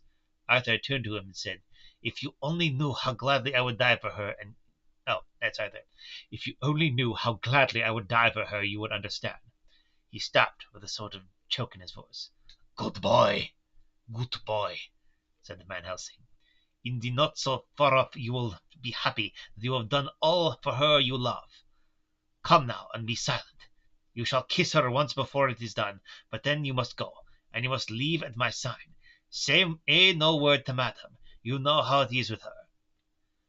There must be no shock. Any knowledge of this would be one. Come." We all went up to Lucy's room. Arthur, by direction, remained outside. Lucy turned her head and looked at us, but said nothing. She was not asleep, but she was simply too weak to make the effort. Her eyes spoke to us, that was all. Van Helsing took some things from his bag and laid them on a little table out of sight. Then he mixed a narcotic, and coming over to the bed, said cheerily, "Now, little miss, here is your medicine. Drink it off like a good child. See, I lift you so that to swallow it's easy. Yes." She made the effort with success. It astonished me how long the drug took to act. This, in fact, marked the extent of her weakness. The time seemed endless until sleep began to flicker in her eyelids. At last, however, the narcotic began to manifest its potency, and she fell into a deep sleep. When the professor was satisfied, he called Arthur into the room and bade him to strip off his coat. Then he added, "You may take that one little kiss whilst I bring over the table. Friend Dron, help to me." So neither of us looked whilst he bent over. Van Helsing, turning to me, said, "He is so young and strong, and of blood so pure, that we need not defibrinate it. This kind of sounds weird and holistic, Dr. Van Helsing. What kind of doctor are you?"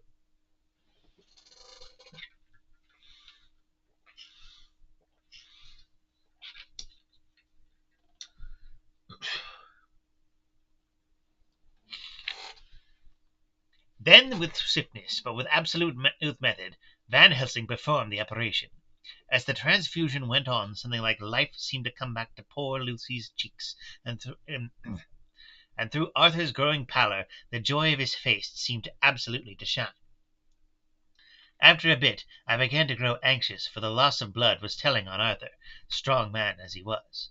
It gave me an idea of what a terrible strain Lucy's system must have undergone. That what weakened Arthur only partially restored her. But the professor's face was set, and he stood with watch in hand and with his eyes fixed now on the patient and now on Arthur. I could hear my own heartbeat. Presently he said in a soft voice, "Do not stir an instant. It is enough. Do not stir an instant. It is enough. You attend him. I will look to her." When all was over, I could see how much Arthur was weakened. I dressed the wound and took his arm to bring him away, when Van Helsing spoke without turning round. The man seems to have eyes in the back of his head. "The brave lover, I think, deserve another kiss, which he shall have presently." And as he said now finished his operation, he adjusted the pillow to the patient's head. As he did so, the narrow black velvet band which she seems always to wear around her throat buckled with an odd diamond buckle which her lover had given her, was dragged a little up, and showing a red mark on her throat. Arthur did not notice it, but I could hear the deep hiss of indrawn breath, which is one of Van Helsing's way of betraying emotion. He said nothing at the moment, but turned to me, saying, "Now take down our brave young lover, give him of the port wine, and let him lie down a while. He must then go home and rest, sleep much and eat much, that he may be recruited of what he has so given to his love. He must not stay here. Hold a moment. I may take it, sir, that you are anxious of result. Then bring it with you that always the operation is successful. You have saved her life this time, and you can go home and rest easy in mind that all that can be is. I shall tend to her all when she is well. She shall love you none the less for what you have done. Goodbye." When Arthur was gone, I went back to the room. Lucy was sleeping gently, but her breathing was stronger. I could see the counterpane move as her breast heaved. By the bedside sat Van Helsing, looking at her intently. The velvet band again covered the red mark. I asked the professor in a whisper, "What do you make of that mark on her throat?" "What do you make of it?" "I have not examined it yet." "Oh, that's... Dang it! What do you make of it?" "I have not examined it yet," I answered, and there proceeded to loose the band. Just over the external jugular vein there were 2 punctures, not large, but not wholesome looking. There was no sign of disease, but the edges were white and worn looking, as if by some trituration. It at once occurred to me that this wound, or whatever it was, might be the means of that manifest loss of blood, but I abandoned the idea as soon as formed, for such a thing could not be. The whole bed would have been drenched to a scarlet with the blood, which the girl must have lost to leave such a pallor as she had before the transfusion. "Well?" said Van Helsing. "Well," said I can make nothing of it." The professor stood up. "I must go back to Amsterdam tonight," he said. "There are books and things there which I want. You must remain here all the night, and you must not let your sight pass from her." "Shall I have a nurse?" I asked. "We are the best nurses, you and I. You keep watch all night. See that she is well fed, and that nothing disturbs her. You must not sleep all the night. Later on, we can sleep, you and I. I shall be back as soon as possible, and then we may begin." "May begin?" I said. "What on earth do you mean?" "We shall see," he answered as he hurried out. He came back a moment later and put his head inside the door and said with warning finger up, "Remember, she is your charge. If you leave her and harm befall, you shall not sleep easy hereafter." Dr. Seward's diary continued. 8th of September. I sat up all night with Lucy. The opiate worked itself off towards dusk, and she waked naturally. She looked a different being from what she had been before the operation. Her spirits even were good, and she was full of happy vivacity, but I could see evidence of the absolute prostration which she had undergone. When I told Mrs. Westerna that Dr. Van Helsing had directed that I should sit up with her, she almost pooh-poohed the idea, pointing out her daughter's renewed strength and excellent spirits. I was firm, however, and made preparations for my long vigil. When her mind had prepared her for the night I came in, having in the meantime had supper, and took a seat by her at the bedside. She did not in any way make objection, but looked at me gratefully whenever I caught her eye. After a long spell, she seemed sinking off to sleep, but with an effort seemed to pull herself together and shook it off. This was repeated several times with greater effort and with shorter pauses as the time moved on. It was apparent that she did not want to sleep, so I tackled the subject at once. "You do not want to sleep?" "No, I am afraid." "Afraid to go to sleep? Why so? It is the boon we all crave for." "Ah, not if you were like me. If sleep was to you a presage of horror." A presage of horror? What on earth do you mean?" "I do not know. Oh, I do not know. And that is what is so terrible. All this weakness comes to me in sleep until I dread the very thought." "But, my dear girl, you may sleep tonight. "I am here watching you, and I can promise that nothing will happen." "Ah, I can trust you."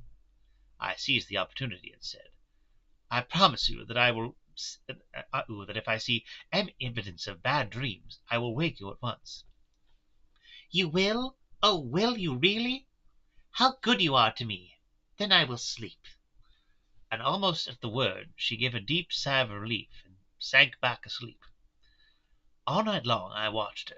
She never stirred, but slept on and on in a deep, tranquil, life-giving, health-giving sleep. Her lips were slightly parted, and her breast rose and fell with the regularity of a pendulum. There was a smile on her face, and it was evident that no bad dreams had come to disturb her peace of mind. In the early morning her maid came, and I left her in her care and took myself back home, for I was anxious about many things. I sent a short wire to Van Helsing and to Arthur, telling them of the excellent result of the operation. My own work, with its manifold arrears, told me all day to clear off. It was dark when I was able to inquire about my zoophagous patient. The report was good. He had been quiet for the past day and night. A telegram came from Van Helsing at Amsterdam, while I was at dinner, suggesting that I should be at Hillingham tonight, as it might be well to be at hand, and stating that he was leaving by the night mail and would join me early in the morning. 9th of September. I was pretty tired and worn out when I got to Hillingham. For 2 nights I had hardly had a wink of sleep, and my brain was beginning to feel the numbness which marks cerebral exhaustion. Lucy was up and in cheerful spirits. When she shook hands with me, she looked sharply in my face and said, "No sitting up tonight for you. You are worn out. I am quite well again. Indeed I am. And if there's to be any sitting up, it is I who will sit up with you." I would not argue the point, but went and had my supper. Lucy came with me, and enlivened by her charming presence, I made an excellent meal, and had a couple of glasses of the more than excellent port. Then Lucy took me upstairs, and showed me a room next her own, where a cosy fire was burning. "Now," she said, "you must stay here. I shall leave the door open, and my door too. You can lie on the sofa, for I know that nothing would induce any of you doctors to go to bed whilst there is a patient above the horizon. If I want anything, I shall call out, and you can come to me at once." I could not but acquiesce, for I was dog tired, and could not have sat up had I tried. So, on her renewing her promise to call me if she should want anything, I lay on the sofa, and forgot all about everything. Lucy was stern as diary. Her perspective. 9th of September. I feel so happy tonight. Damn it. I feel so happy tonight. I have been so miserably weak that to be able to think and move about is like feeling sunshine after a long spell of east wind out of a steel sky. Somehow Arthur feels very, very close to me. I seem to feel his presence warm about me. I suppose it is that sickness and weakness are selfish things, and turn our inner eyes and sympathy on ourselves, whilst health and strength give love rein, and in thought and feeling he can wander where he wills. You're writing this for yourself, Lucy. You don't need to flex with the words. I know where my thoughts are. If Arthur only knew. My dear, your ears must tingle as you sleep, as mine do waking. Oh, the blissful rest of last night! How I slept with that dear, good Dr. Seward watching me. And tonight I shall not fear to sleep, since he is close at hand and within call. Thank everybody for being so good to me. Thank God! Good night, Arthur. Dr. Seward's Diary, 10th of September. I was conscious of the Professor's hand on my head, and started awake all in a second. That is one of the things that we learn in an asylum, at any rate. And how is our patient? Well, when I left her, or rather when she left me, I answered, "Come, let us see," he said, and together we went into the room. The blind was down, and I went over to raise it gently, whilst Van Helsing stepped, with his soft, cat-like tread, over to the bed. As I raised the blind, and the morning sunlight flooding the room, I heard the Professor's low hiss of inspiration, and knowing its rarity, a deadly fear shot through my heart. As I passed over, he moved back, and his exclamation of horror, "Gott in Himmel!" needed no enforcement from his agonized face. He raised his hand and pointed to the bed, and his iron face was drawn and ashen white. I felt my knees begin to tremble. There on the bed, seemingly in a swoon, lay poor Lucy, more horribly white and wan-looking than ever. Even the lips were white, and the gums seemed to have shrunken back from the teeth, as we sometimes see in corpses after a prolonged illness. Van Helsing raised his foot to stamp in anger, but the instinct of his life and all the long years of habit stood to him, and he put it down again softly. "Quick!" he said. "Bring the brandy! Bring the brandy!" I flew to the dining room, and returned with the decanter. He wetted the poor white lips with it, and together we rubbed palm and wrist and heart. He felt her heart, and after a few minutes of agonizing suspense, said, "It is not too late. It beats but feebly. All our work is undone. We must begin anew. There is no young Arthur here now. I have to call on you yourself this time, friend John." As he spoke, he was dipping into his bag, and producing the instruments for transfusion. I had taken off my coat, and rolled up my shirt sleeves. There was no possibility of an opiate just at present, and no need of one, and so, without a moment's delay, we began the operation. After a time, it did not seem a short time either, for the draining away of one's blood, no matter how willingly it be given, is a terrible feeling. Van Helsing held up a warning finger. "Do not stir," he said, "but I fear that with growing strength she may awake, and that would make danger, oh, so much danger. But I shall precaution take. I shall give hypodermic injection of morphia." He proceeded then. swiftly and deftly to carry out his intent. The effect on Lucy was not bad, for the faint seemed to merge subtly into the narcotic sleep. It was with a feeling of personal pride that I could see a faint tinge of color steal back into the pallid cheeks and lips. No man knows till he experiences it what it is to feel his own life-blood drawn away into the veins of the woman he loves. The professor watched me critically.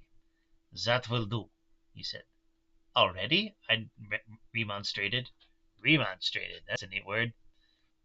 You took you took a great deal more from art. You took a great deal more from art." To which he smiled a sad sort of smile as he replied, "He is her lover, her fiancé. You have much work to do for her and for others, and the present will suffice." When we stopped the operation, he attended to Lucy, whilst I applied digital pressure to my own incision. I laid down, whilst I waited his leisure to attend to me, for I felt faint and a little sick. By and by he bound up my wound, not bound up my wound, bound up my wound, and sent me downstairs to get a glass of wine for myself. As I was leaving the room, he came after me and half whispered, "Mind, nothing must be said of this. If our young lover should turn up unexpected, as before, no word to him. It would at once frighten him and then jealous him too. There must be none. So!" Man, people really took blood transfusions as romantic back then, didn't they? When I came back, he looked at me carefully and then said, "You are not much the worst. Go into the room and lie on your sofa and rest a while. Then have much breakfast and come here to me." I followed out his orders, for I knew how right and wise they were. I had done my part, and now my next duty was to keep up my strength. I felt very weak, and in the weakness lost something in the amazement at what had occurred. I fell asleep on the sofa, however, wondering over and over again how Lucy had made such a retrograde movement, and how she could have drained of so much blood, with no sign anywhere to show for it. I think I must have continued my wonder in my dreams, for sleeping and waking, my thoughts always came back to the little punctures in her throat, and the ragged, exhausted appearance of their edges, tiny though they were. Lucy slept well into the day, and when she woke she was fairly well and strong, though not nearly so much as the day before. When Van Helsing had seen her, he went out for a walk, leaving me in charge, with strict injunctions that I was not to leave her for a moment. I could hear his voice in the hall, asking the way to the nearest telegraph office. Lucy chatted with me freely, and seemed quite unconscious that anything had happened. I tried to keep her amused and interested. When her mother came up to see her, she did not seem to notice any change whatever, but said to me gratefully, "We owe you so much, Dr. Seward, for all you have done, but you really must now take care not to overwork yourself. You are looking pale yourself. You want a wife to nurse and look after you a bit, that you do." As she spoke, Lucy turned crimson, though it was only momentarily, for her poor wasted veins could not stand for long such an unwonted drain to the head. The reaction came up in excessive pallor as she turned imploring eyes on me. I smiled and nodded, and laid my fingers on my lips. With a sigh, she sank back amid her pillows. Van Helsing returned in a couple of hours, and presently said to me, "Now you go home, and eat much and drink enough. Make yourself strong. I stay here tonight, and I shall sit up with little Miss myself. You and I must watch the case, and we must none other to know. I have grave reasons. No, do not ask them. Think what you will. Do not fear to think even the most not probable. Good night. Good nacht. Yeah." In the hall, two of the maids came to me, and asked if they or either of them might sit up with Miss Lucy. They implored me to let them, and when I said it was Dr. Van Helsing's wish that either he or I should sit up, they asked me quite piteously to intercede with the "foreign gentleman." I was much touched by their kindness. Perhaps it is because I am weak in presence, and perhaps because it was on Lucy's account that their devotion was manifested, for over and over again have I seen similar instances of women's kindness. I got back in time for a late dinner, went my rounds, all well, and set this down whilst waiting for sleep. It is coming. 11th of September. This afternoon I went over to Hillingham, found Van Helsing in excellent spirits, and Lucy much better. Shortly after I had arrived, a big parcel from abroad came from the professor. He opened it with much impressment, assumed, of course, and showed a great bundle of white flowers. "These are for you, Miss Lucy." "For me? Oh, Dr. Van Helsing." "Yes, my dear, but not for you to play with. These are medicines." Here Lucy made a wry face. "Nay, but they are not to take in a decoration in a nauseous form, so you need not snub at so charming nose. For I shall point out to my friend Asa that the woes he may have to endure in seeing so much beauty that he so loves so much distort. Aha, my pretty miss, that brings the so nice nose all straight again. This is medicinal, but you do not know how. I put him in your window. I made a pretty wreath and hang him around your neck, so that you sleep. Weep well. Oh, yes, they like the lotus flower. Make your trouble forgotten. It smells so much like the waters of Lethe, and of the fountain of youth that the conquistadors sought for in the Floridas, and find him all too late. Whilst he was speaking, Lucy had been examining the flowers and smelling them. Now she threw them down, saying with half laughter and half disgust, "Oh, Professor, I believe you are putting up a joke on me. Why, those flowers are only common garlic." To my surprise, Van Helsing rose up and said with all his sternness, his iron jaw set and his bushy eyebrows meeting, "No trifling with me. I never jest. There is grim purpose in all I do, and I warn you that you do not thwart me. Take care, for the sake of others is not your own." Then, seeing poor Lucy scared, as she might well be, he went on more gently. "Oh, little miss, my dear, do not fear me. I only do for your good. But there is much virtue to you in those so common flowers. See, I place them myself in your room. I make myself the wreath that you are to wear. But hush! No telling to others that make so inquisitive questions. We must obey, and silence is a part of obedience, and obedience is to bring you strong and well into the loving arms that await you. Now sit still a while. Come with me, friend John, and you shall help me deck the room with my garlic, which is all the way from Haarlem. Room with my where my friend Vanderpool raised herb in his glass houses all the year. I had to telegraph yesterday, or they would not have been there." We went into the room, taking the flowers with us. The professor's actions were certainly odd and not to be found in any pharmacopoeia that I have ever heard of. First, he fastened up the windows and latched them securely. Next, taking a handful of the flowers, he rubbed them all over the sashes, as though to ensure that every whiff of the air that might get in would be laden with the garlic smell. Then, with the wisp, he rubbed all over the jamb of the door, above, below, and at each side, and round the fireplace in the same way. It all seemed grotesque to me, and presently I said, "Well, Professor, I know you always have a reason for what you do, but this certainly puzzles me. It is well we have no septic here, or we would say that you were working some spell to keep out an evil spirit." "Perhaps I am," he answered quietly, as he began to make the wreath which Lucy was to wear round her neck. We then waited whilst Lucy made her toilet for the night, and whilst she was in bed, he came and himself fixed the wreath of garlic around her neck. The last words he said to her were, "Take care you do not disturb it, and even if the room feel close, do not tonight open the window or the door." I promise," said Lucy, "and thank you both 1,000 times for all your kindness to me. Oh, what have I done to be blessed with such friends?" As we left the house in my fly, which was waiting, Van Helsing said, "Tonight I can sleep in peace, and sleep I want.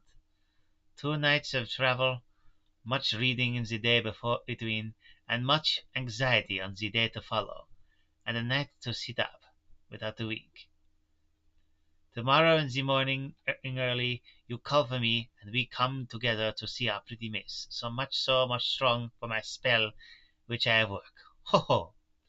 He seemed so confident that I remembering my own confidence 2 nights before, and with the baneful result, felt awe and vague terror. It must have been my weakness that made me hesitate to tell to my friend, but I felt it all the more like unshed tears. So yeah, long story short, Lucy is slowly turning into a vampire, and everybody thinks that she's just just sick. Renfield's being a Renfield. Jonathan thinks everything that happened to him was just a bit of brain fever, which I don't think was ever a thing, and it's all going crazy. Yeah. Well, to the three people who watched this, hope you enjoyed whatever of that you saw, but ending it for the day. Have a time, everybody. I will be reading all of Dracula in the coming weeks. Have a time.